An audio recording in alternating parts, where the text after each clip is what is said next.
एक एक बूथ में लगभग 500 वोट 135 मिनट में पड़ा है। वोट का अधिकार छीन के आप इलेक्शन कैसा कर सकेंगे? ये लॉजिकल डिस्क्रिपेंसी देश में कहीं और जगह आया ही नहीं। ये सिर्फ बंगाल के लिए इन्वेंट किया गया है।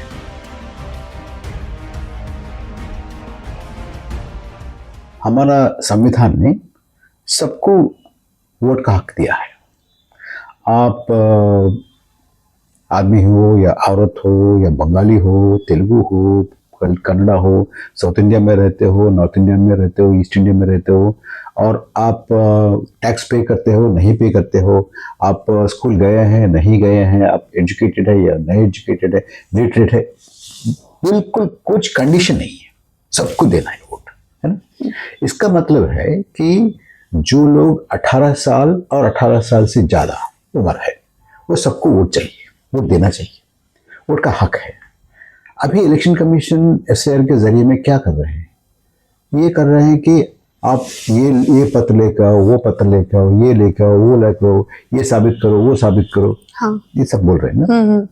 और इसके साथ साथ यही कर रहे हैं कि आपका एडल्ट आबादी 18 साल और उससे ज्यादा आबादी 100 है, समझिए। और 100 तो होना ही चाहिए ना वोटर का संख्या। तो लेकिन अभी क्या हो रहा है, आप एक एक राज्य में देखिए, एक एक स्टेट में देखिए, एक एक स्टेट में अब क्या हो रहा है।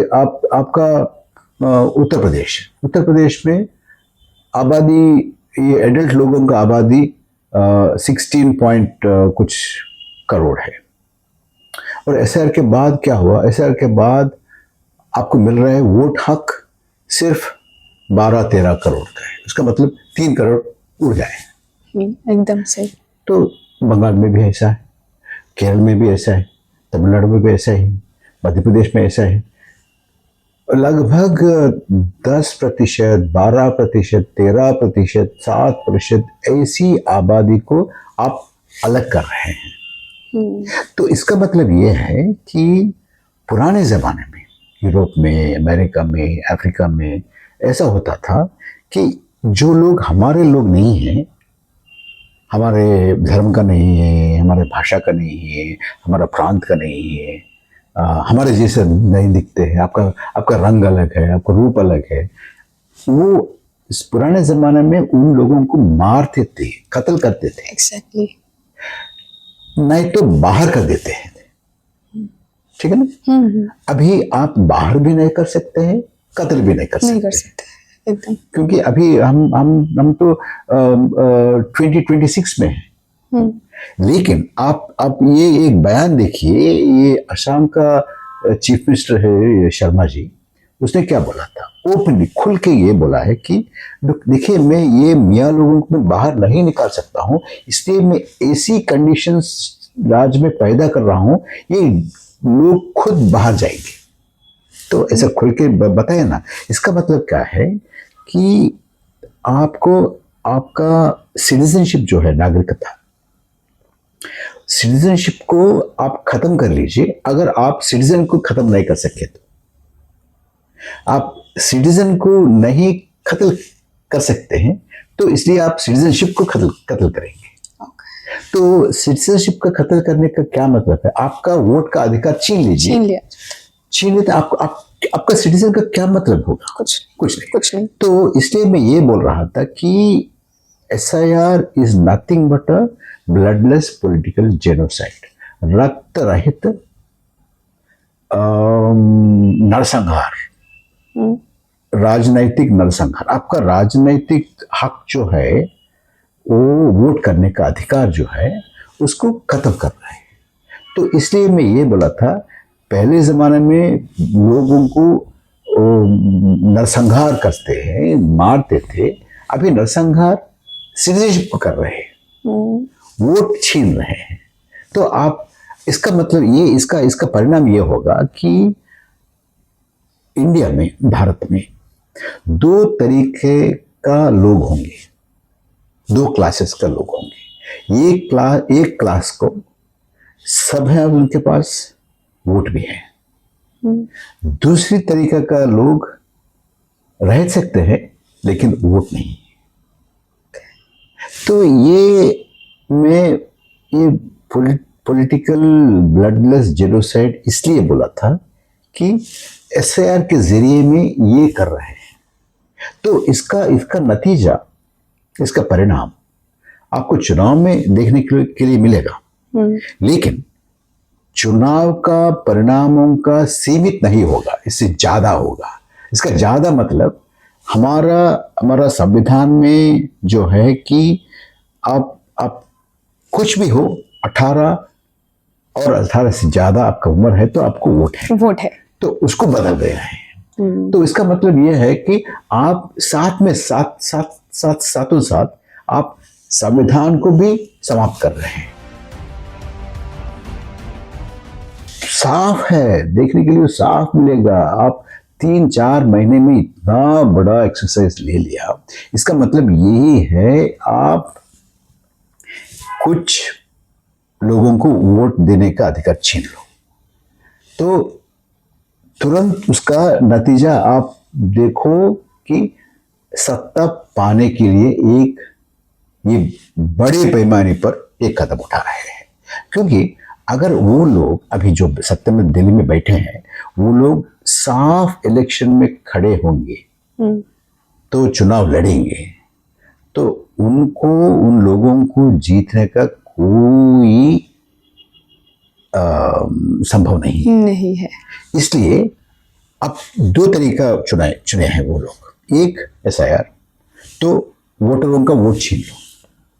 जो लोग हमको नहीं वोट देंगे उसको ऐसा ब्रांड कर लो, वो आप रोहिंग्या है या बांग्लादेशी है, वो है कुछ भी कर लो, ले लो वो। तो वो लोग नहीं वोट दे सकते हैं। तो आपको खिलाफ में जो वोट है वो कम हो जाएगा, वो आएगा नहीं। एक दूसरा ये है कि आंध्र प्रदेश में मैं अभी रिसर्च करके बताया कि आपको मिडनाइट से लेकर के सुबह 2 बजे तक 3,500 बूथों में लगभग 18 लाख वोट पड़ा है। इसका मतलब एक बूथ में लगभग 500 वोट 135 मिनट में पड़ा है। इसका मतलब एक मिनट में 3 वोट या 4 वोट। इसका मतलब यह है हर एक 20 सेकंड को एक वोट। संभव होता है क्या? आप 20 सेकंड में वोट कर सकते हैं? पॉसिबल भी नहीं। देखिए ऐसा कर रहा था।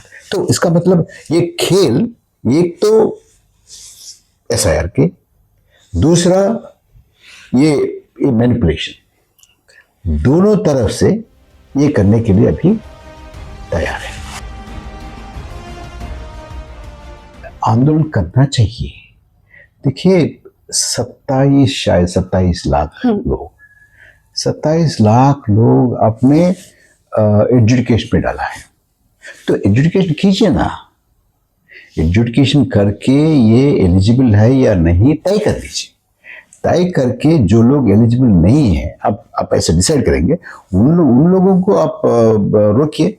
जो लोग एजुकेशन के बाद ये लोग ठीक निकला है, उन लोगों को दे दीजिए।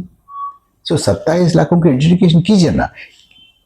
एजुकेशन होने के बाद आप पोलिंग कीजिए, क्या जल्दी है? आप 27 लाख, एक राज्य में 27 लाख, ये कुल मिला करके कम से कम 90 लाख लोगों का आप वोट का अधिकार छीन के आप इलेक्शन कैसा कर सकेंगे? आप इसका क्रेडिबिलिटी क्या होगा? ये बिल्कुल हंसने की बात है। ये डेमोक्रेसी होगा क्या? तो ऐसा क्यों करेंगे? अब कल सुप्रीम कोर्ट से कुछ निकलेंगे या नहीं निकलेंगे हमको तो मालूम नहीं है। निकलना चाहिए। सुप्रीम कोर्ट ने इलेक्शन कमीशन को ये ठीक से बोलना चाहिए, ये मजबूती से बोलना चाहिए कि एक वोटर भी एलिजिबल, एक वोटर भी पोलिंग बूथ से वोट अधिकार से दूर मत रहना चाहिए, नहीं रहना चाहिए, तब भी इसको हम मान सकते हैं हम डेमोक्रेसी में है। अगर ये नहीं हुआ कल, इसका मतलब ये है कि ये पूरा वोटिंग प्रोसेस हाईजैक हो जा रहे हैं। इसको कुछ मीनिंग नहीं है। इसको ये हंसने की बात है। 13 तारीख को कल सुप्रीम कोर्ट तो राहत देना चाहिए। अगर राहत नहीं दिया तो ये इलेक्शन डेमोक्रेटिक इलेक्शन नहीं माना जाता है।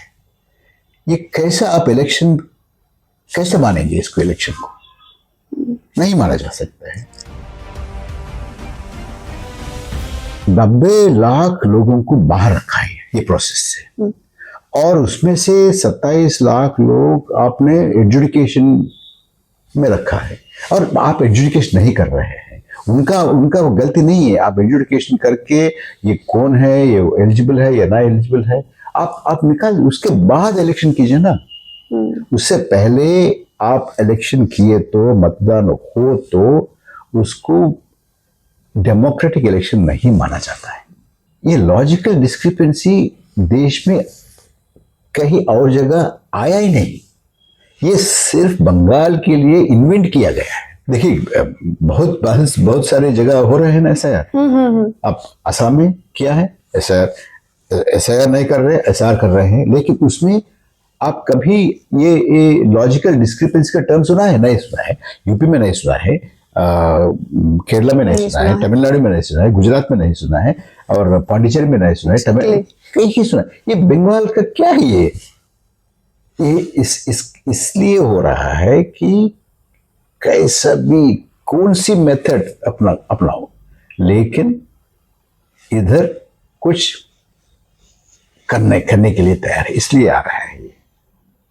तो ये लोगों का गलती नहीं है। अगर आप सॉफ्टवेयर आपका सॉफ्टवेयर का गलती है, आपका एजुकेशन प्रोसेस की गलती है, आप ट्रिब्यूनल्स का गलती है, तो ये आपका गलती, लेकिन सजा किसको मिल रहा है? जनता को मिल रहा है। लेकिन इससे बड़ा सजा किसको मिल रहा है? देश का संविधान को मिल रहा है, देश का लोकतंत्र को मिल रहा है।